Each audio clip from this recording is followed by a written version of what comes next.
बिस्मिल्लाहिर्रहमानिर्रहीम। अस्सलाम वालेकुम। कैसे मिजाज हैं सब लोगों के? उम्मीद है आप सब लोग बिल्कुल ठीक ठाक होंगे।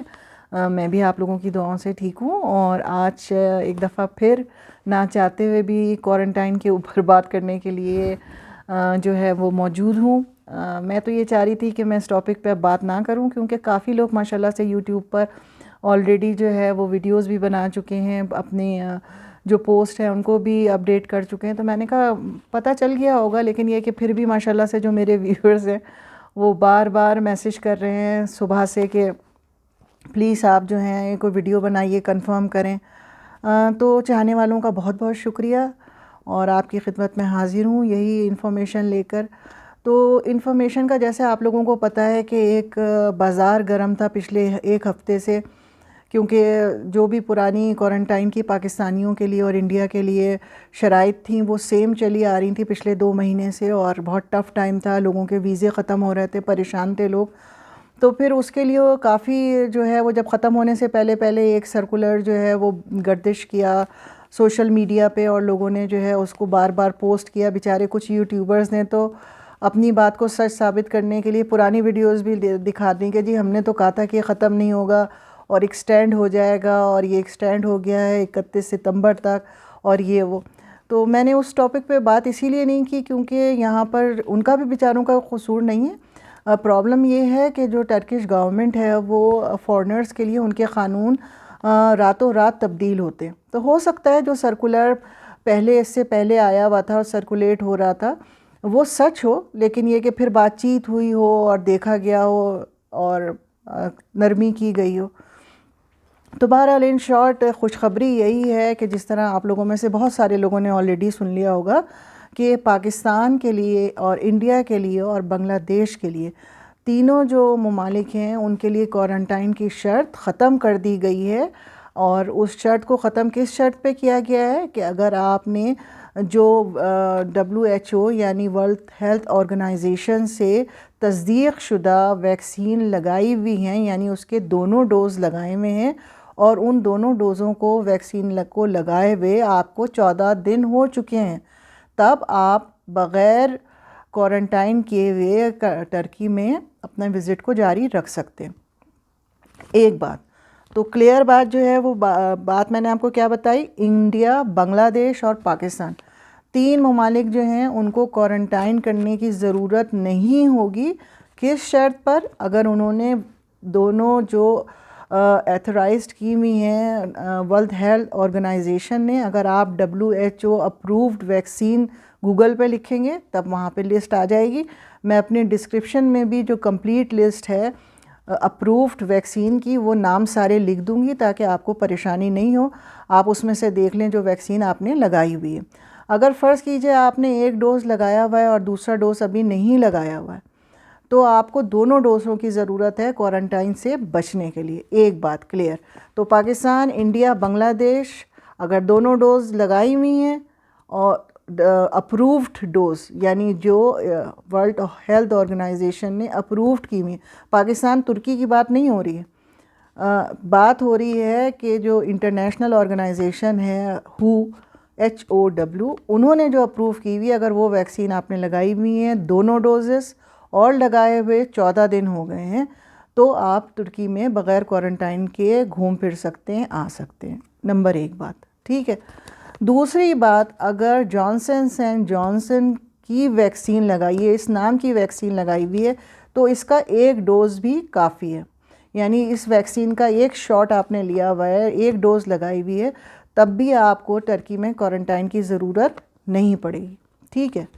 तीसरी बात, कुछ लोग ऐसे हैं कि जिन्होंने सिर्फ़ एक डोज़ लगाई हुई है बाकी वैक्सीन्स की, यानी जॉनसन एंड जॉनसन की बात मैं नहीं कर रही हूँ, उसके अलावा जो वैक्सीन हैं, अगर उसकी सिर्फ एक डोज़ लगाई हुई है, या वो हजरात जिन्होंने दोनों डोज़ें तो लगा ली हैं लेकिन उनको 14 दिन अभी नहीं हुए हैं दूसरी डोज़ लगाए हुए, तो उन तमाम हजरात को क्वारंटाइन करना पड़ेगा तुर्की में, ठीक है।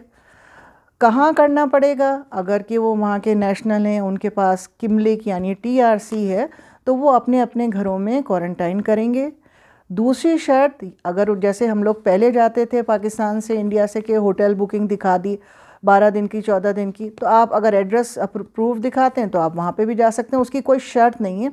क्योंकि जो क्वारंटाइन के होटल थे वो तो बहुत महंगे थे ना, 200 यूरो के हिसाब से, या एक दिन का किराया वहाँ पर था, और कुछ तो बहुत ही ज़्यादा महंगे थे।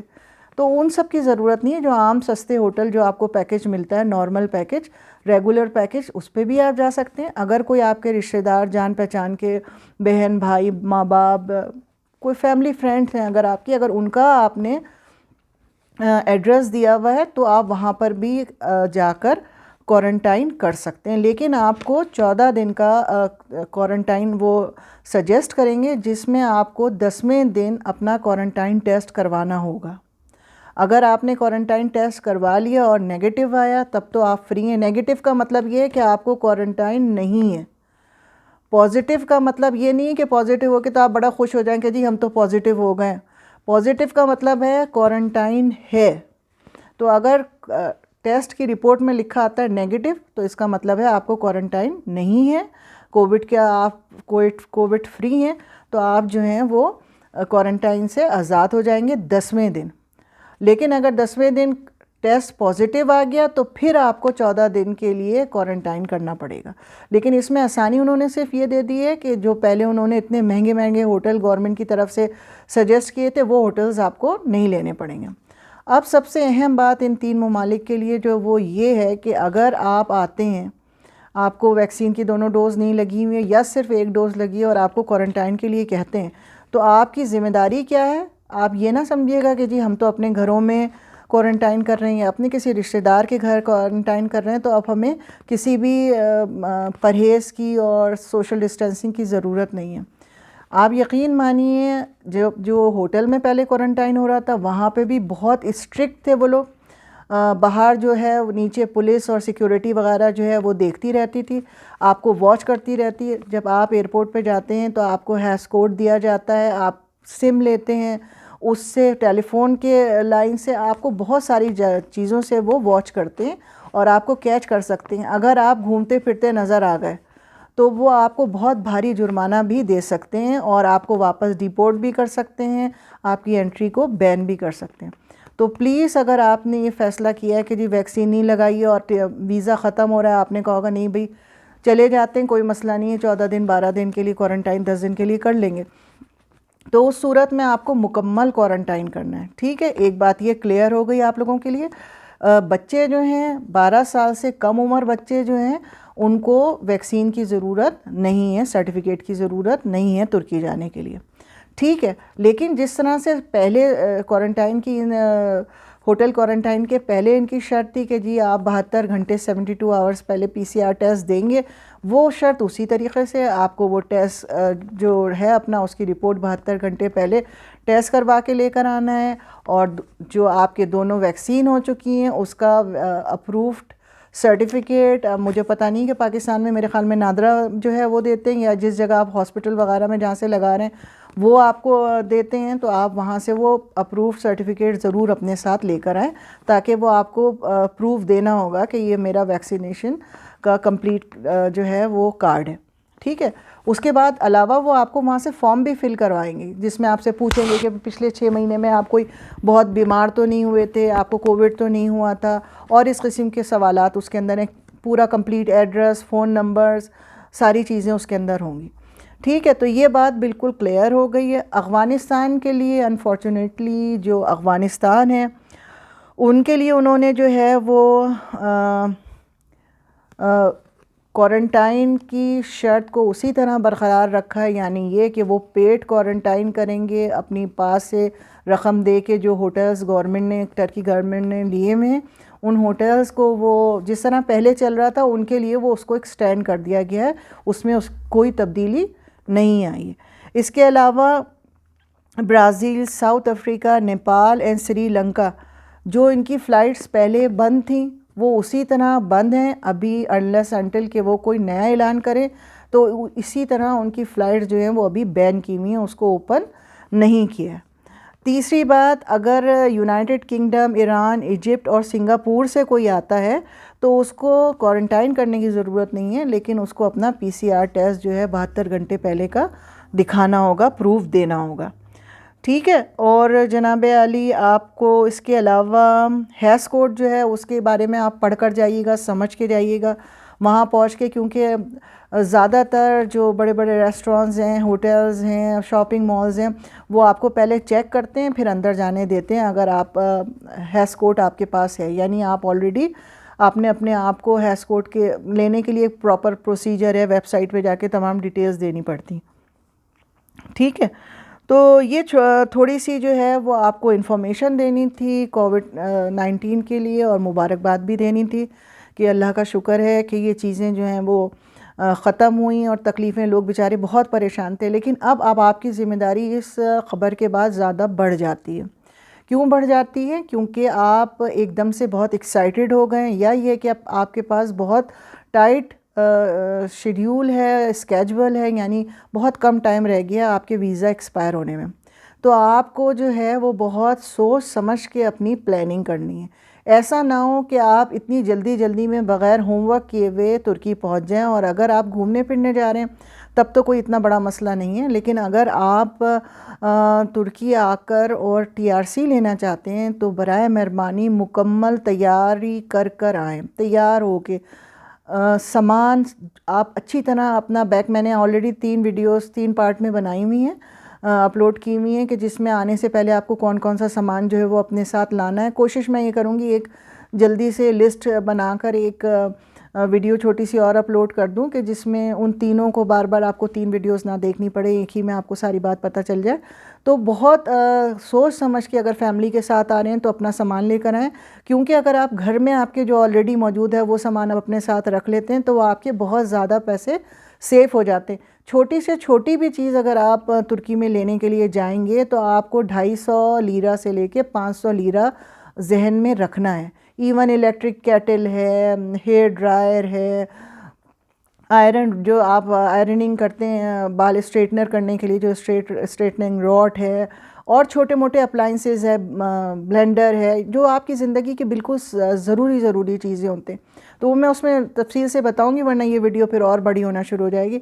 तो आप अच्छी तरीके से अपने सामान को पैक करें, बहुत वाइजली अपने सामान को बैग पैक करें। जो लगेज अपना बनाएंगे आप, उसको आने के बाद बहुत ज़्यादा बौखलाहट का शिकार हो के जो पहला आदमी मिले उससे घर के अगर ख़रीदने के लिए आ रहे हैं तो कमिटमेंट ना करें, बहुत सोच समझ के। अब मेरे पास प्रॉब्लम ये होती है कि टाइम नहीं होता, लेकिन मैं इंशाल्लाह ताला कोशिश ये करूँगी इस वीक में हत्तुल इम्कान के ख़ास चीज़ें जो है मैं वो उसकी वीडियोज़ जो है आपको अपलोड कर दूँ।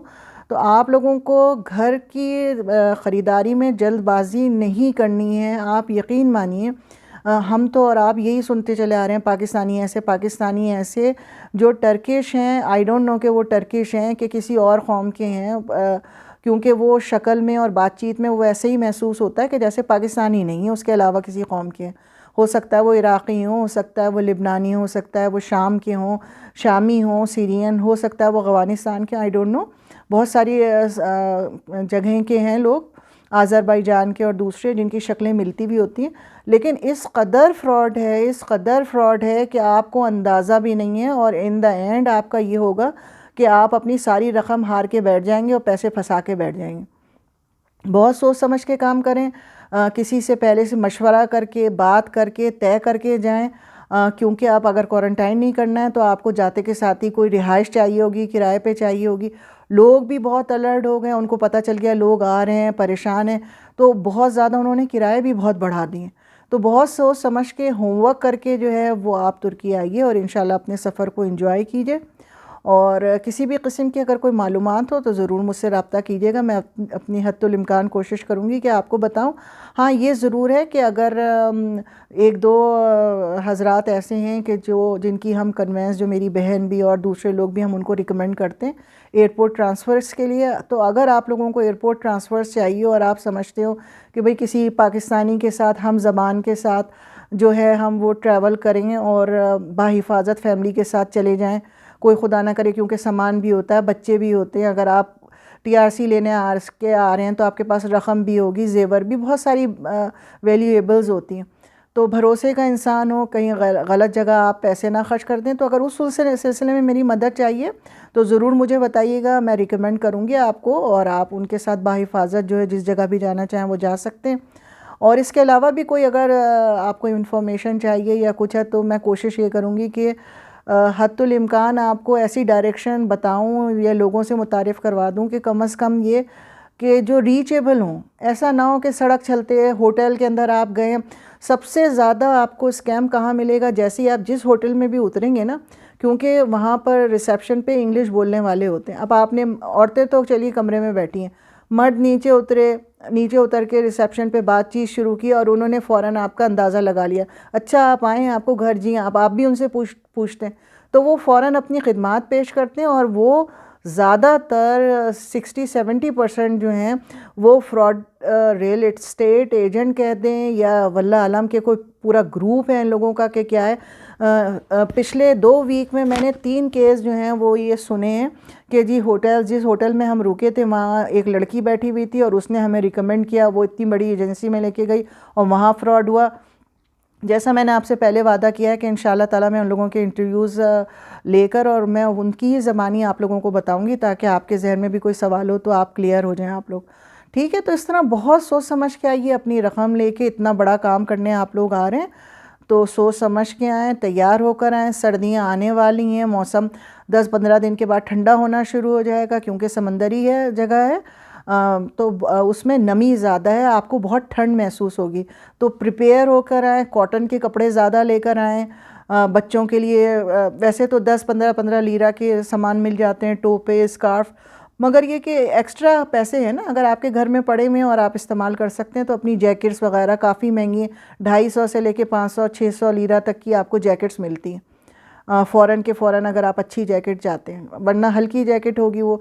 तो अगर इस तरह के सामान आप अपने साथ लेकर आते हैं तो आप इन बड़े ख़र्चों से बच जाएंगे, वो पैसा आपका कहीं और काम आ जाएगा। ठीक है, बातें तो बहुत करने को हैं लेकिन इंशाल्लाह फिर बात करूँगी। अपना बहुत ख्याल रखिएगा और ढेरों दुआएं आप लोग परवरदिगार अपने अपने इरादों में अल्लाह आपको कामयाब करे जिस इरादे से आप लोग आ रहे हैं, और इंशाल्लाह फिर मुलाकात होगी। अल्लाह हाफ़िज़।